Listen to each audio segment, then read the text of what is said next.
بسم اللہ الرحمن الرحیم۔ السلام علیکم ورحمۃ اللہ وبرکاتہ۔ نبی اکرم صلی اللہ علیہ وآلہ وسلم نے ارشاد فرمایا، والد جنت میں داخلے کا درمیانی سب سے عمدہ اور آسان دروازہ ہے۔ اب تم اس دروازے کو نافرمانی اور بری سلوک سے ضائع کر لو یا اطاعت و فرمانبرداری سے اس کو محفوظ کر لو۔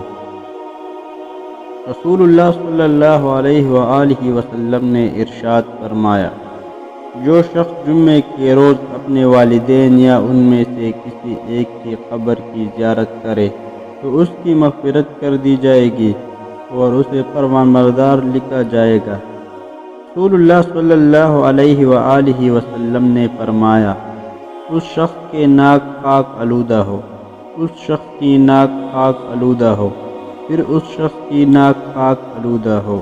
سوال ہوا، اے اللہ کے رسول صلی اللہ علیہ وآلہ وسلم، وہ کون شخص ہے؟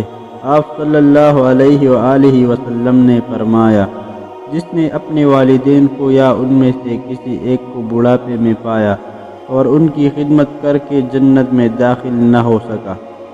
نبی کریم صلی اللہ علیہ وآلہ وسلم نے ارشاد فرمایا، رب کی رضا والد کی رضا میں ہے اور رب کا غصہ والد کے غصے میں ہے۔